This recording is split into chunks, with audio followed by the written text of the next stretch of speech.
와, 진짜 공상과학 영화에서나 보던 그런 레이저 무기가 현실이 됐습니다. 이스라엘이 아이언빔이라는 걸 공개했는데 이게 전쟁의 규칙을 완전히 바꿀 수도 있다고 하거든요. 자, 그래서 오늘 이 기술이 도대체 어떻게 나왔고 또 이게 뭘 의미하는 건지 한번 제대로 파헤쳐 보겠습니다. 이스라엘 국방부 총국장이 한 이 말에 모든 게 다 담겨 있는 것 같아요. 세계 최초다. 이건 그냥 기술을 한번 보여주는 수준이 아니라 진짜로 실전 배치를 마쳤다는 엄청난 자신감의 표현이죠. 어쩌면 지금 이 순간 군사기술의 역사가 새로 쓰이고 있는 건지도 모르겠습니다. 이 역사적인 발표가 나온 게 바로 2025년 9월 17일입니다. 이스라엘이 아이언빔 시스템 개발을 완전히 끝냈다고 공식적으로 선언한 거죠. 그리고 올해 말이면 실제 부대의 배치가 완료된다고 하니까 정말 레이저 방어 시대가 코앞으로 다가왔네요. 물론 이 시스템이 하루아침에 뚝딱 나온 건 아닙니다. 이스라엘 최고의 방산 기업들이 진짜 수년간 매달려서 연구 개발을 했고요. 그 과정에서 로켓, 박격포, 드론 같은 온갖 위협들을 상대로 수없이 많은 테스트를 거치면서 완벽하게 요격할 수 있다는 걸 증명해냈죠. 그리고 마침내 2025년 말 완전한 실전 운영을 눈앞에 두게 된 겁니다. 근데 여기서 한 가지 궁금한 점이 생깁니다. 아니, 왜 이스라엘은 이렇게까지 레이저 무기 개발에 집중했을까요? 그 결정적인 이유는 바로 비용. 그러니까 기존 방어 시스템이 안고 있던 아주 근본적인 딜레마 때문이었습니다. 질문은 아주 간단해요. 왜 하필 레이저 무기였을까요? 이게 사실은 현대 전쟁의 경제학이 우리에게 던지는 아주 중요한 질문이기도 합니다. 기존에 있던 아이언돔이라는 방어 시스템, 성능은 진짜 기가 막혔죠. 근데 이게 경제적으로는 심각한 문제가 있었어요. 예를 들어 하마스가 쏘는 로켓 한 발, 한 $500 정도 하거든요. 이걸 막으려고 쏘는 아이언돔 미사일 한 발 가격이 무려 $50,000입니다.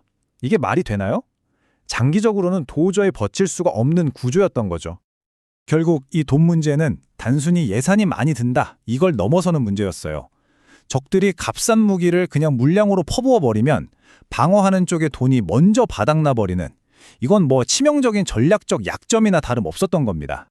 바로 이 경제적이면서도 전략적인 딜레마를 해결하기 위해 이스라엘이 내놓은 아주 우아하고 강력한 해답. 그게 바로 아이언빔입니다. 그럼 아이언빔은 한 발 쏘는데 얼마나 들까요? 진짜 놀라지 마세요. 단 몇 달러면 됩니다. $50,000대 몇 달러.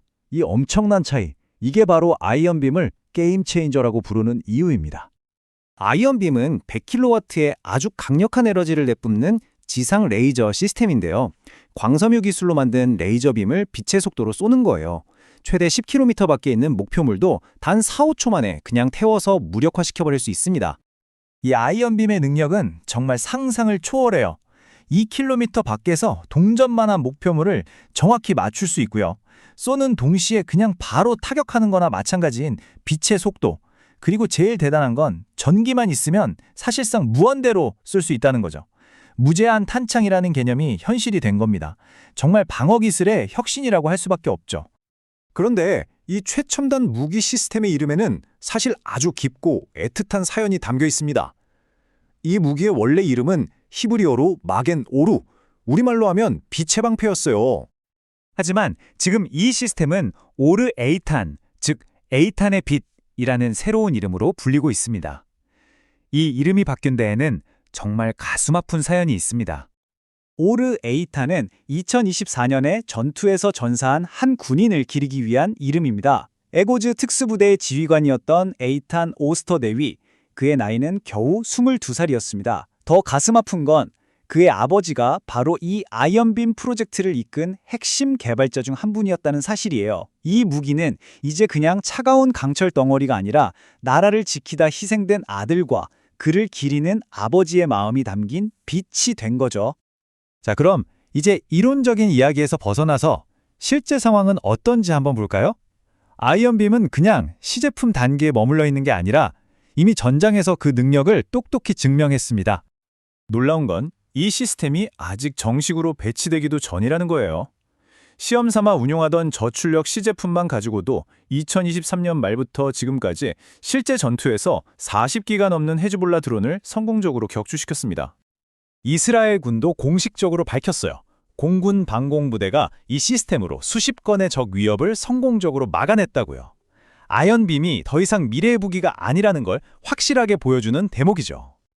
그렇다면 이 아이언빔이 앞으로 이스라엘의 국방 전략, 더 나아가 미래 전쟁에 어떤 의미를 갖게 될까요? 이제 좀 더 큰 그림을 한번 살펴보겠습니다. 이스라엘은 원래 겹겹이 쌓은 다층 방어망으로 아주 유명하잖아요. 제일 높은 곳은 에로우 시스템이, 그 아래는 다윗의 새총이, 그리고 낮은 고도는 아이언돔이 막아왔죠. 이제 아이언빔이 가장 낮은 아주 가까운 거리의 위압을 전담하면서 이 방어망의 마지막 퍼즐 조각을 맞추게 된 겁니다. 방어망이 훨씬 더 촘촘하고 완벽해진 거죠.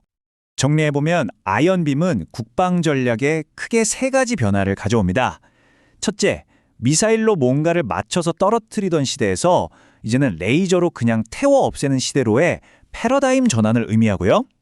둘째, 값싼 무기를 물량으로 쏟아붓는 비대칭 위협에 대한 가장 효과적인 대응책이 됩니다. 그리고 마지막으로 국방비를 말도 안 되게 아낄 수 있는 예산 효율성의 끝판왕이라고 할 수 있죠. 그리고 이게 끝이 아닙니다. 이스라엘은 벌써부터 더 강력한 지상 시스템을 개발하고 있고요. 심지어 전투기에 이 레이저를 달아서 공중에서 쏘는 시스템까지 연구하고 있다고 해요. 이건 뭐 레이저 방어 기술의 진짜 시작은 이제부터란 얘기죠. 네, 레이저 무기의 시대가 드디어 막을 올렸습니다. 빛의 속도로 날아가는 이 보이지 않는 창이 미래 전쟁의 규칙을, 그리고 어쩌면 세계의 힘의 균형까지도 어떻게 바꿔놓게 될까요? 이 질문은 이제 우리 모두에게 던져졌습니다.